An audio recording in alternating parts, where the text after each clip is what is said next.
I started the first comedy room that Chicago had back in 1970, 71, I think it was. There were no comedy rooms. I went to New York and I saw the improvisation. And I thought, oh my God, these comedians get to work out every night. Every night they come in there with their tape recorders, and we were scrounging for a gig every month to try to keep our timing going. So I came back and I talked to an owner of a place called La Pub and said, what do you have on Monday nights? He said, it's kind of a slow night. And I talked him into letting us turn it into a comedy room. You know. So now, I went on radio shows and TV shows and telling everybody we starting Chicago's first comedy room. And so the first night there were lines around the block. Now I'm panicking. I get there and I only knew a couple acts that could do a set or two, you know. And I got all these new people that I didn't know if they were funny or not, you know. But every night I would put one person on who's never been on stage before, and I would tell the audience, this is the virgin spot. This is, we call it the virgin spot.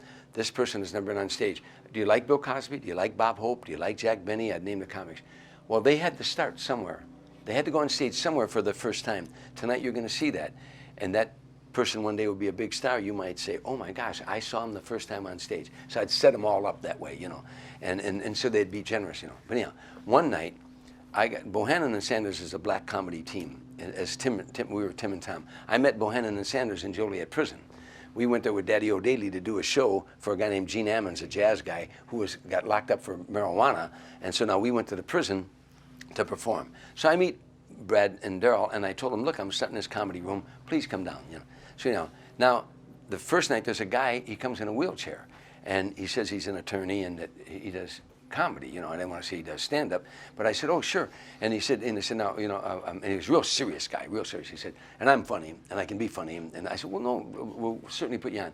Well, if you remember, you might remember James at La Pub. When you go on stage, you had to go through a doorway, and the stage was there. But there was a door there. So now I realize, and it was a lift up. You had to go up high. So I think, oh my gosh, this guy's got a wheelchair, and he's going to have to need help going up there. And I go to Bohannon and Sanders, the two black guys, and I said, do me a favor, could you, yeah, Tommy, I said, could you carry the guy, you know, his wheelchair? Well, you know, I'm on stage, and I said, ladies and gentlemen, blah, blah, blah. And here he is, and the guy's name, I forgot, was Lenny Gurkowski or something, whatever the guy's name was. But Bohannon and Sanders are now trying to carry him on the stage, and they got him up over their head. Well, it looks like a bit. You know, to be honest, it looked like a safari, like a miniature safari. You got two black guys carrying a white guy in a cage, and now they can't get him through the doorway. Now they can't get him. Now the guy's getting mad, and he's saying, "Hey, hey," and he's smacking Brad Sanders on the head. That's, man, don't hit me in the fucking head. What the hell's wrong with you? He said, "You're tipping over the wheelchair." Now the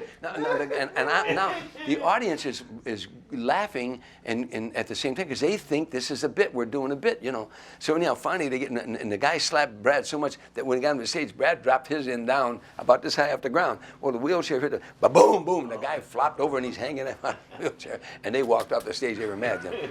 Well, the poor guy died like a dog. The poor guy.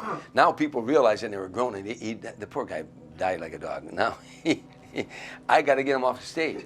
I said, Brad, no, I ain't going. No, he kissed my ass. No, hit me upside my head. I'm trying to help him.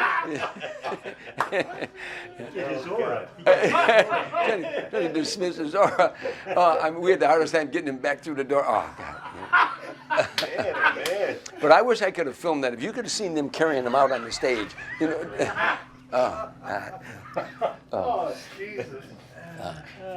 You know, when you get comedians around together, comedians don't want to hear about your standing ovations. They don't want to hear how you killed tell me when you bombed. Tell me when you bombed, you know. Yeah, because they just say, oh, that was, you know, there's a great bit. I wish we could do it. I wish I could teach it a bit. You could do it for me, Bill, maybe. You're going to say to me, you're going to say to me, you went to, I haven't seen you. Two comedians meet, and I haven't seen you in a long time. And I say, where have you been? You said, I've been on the road, you know, killing. Well, I said, you were, you know. I haven't worked in a long time, you know. But yeah. I said, where'd you go? I went to St. Louis. I said, you know. He said, how'd it go? I said, oh, great in St. Louis. Lines around the block. I said, where'd you go after that? And you say, I went to, you know, Boston. They held me over 2 weeks. I said, and the third thing is, I said, where'd you go? And he said, I went to whatever city you want to say, you know, Chicago. What happened there? Variety said the best comic they had seen in years.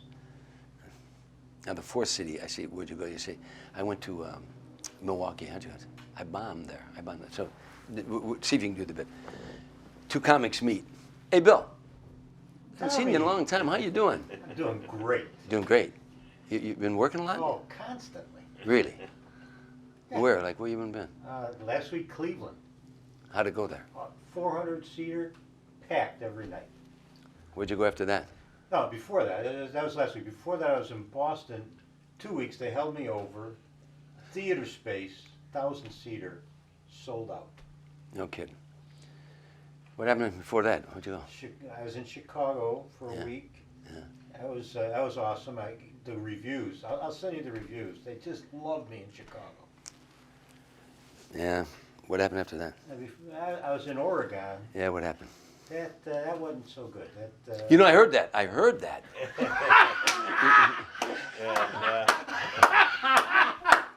That story's all over. And that's the truth. That's the That's the truth. I'll tell you, back before our time, before my time even, there was an agent in New York called Charlie Rapp.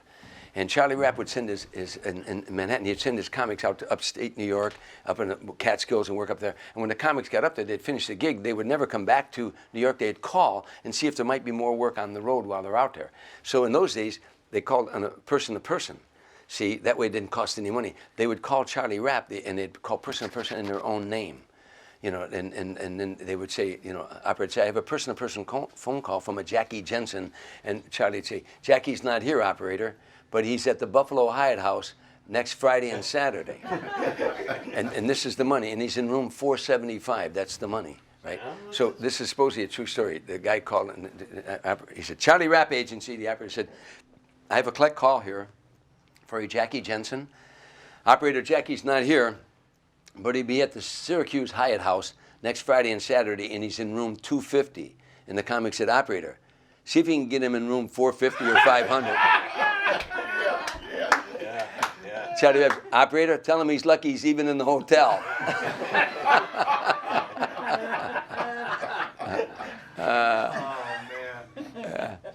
Well, you guys all know this, but it's the typical story of comics. I mean, we all know it, and so I bears repeating.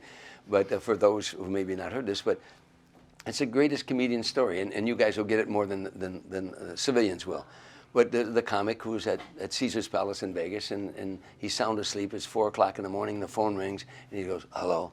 And a woman said, I saw your show tonight, and I want to come to your room, and I want to do things to your body that no woman has ever done before.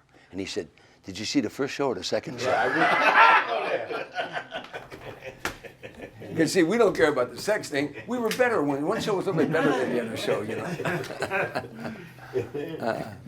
We opened for Drew Carey at the Toledo Holiday Inn with 7 people, and 4 of them were thrown out for being too drunk. No kidding. Yep. Oh, man, oh, man. There's one of the true nice guys in the business too. Yeah, Carey? all he wanted to do was go to a strip club after the show, but we had no money. Is that I right? always heard Yeah. that. Just love the strip club, man.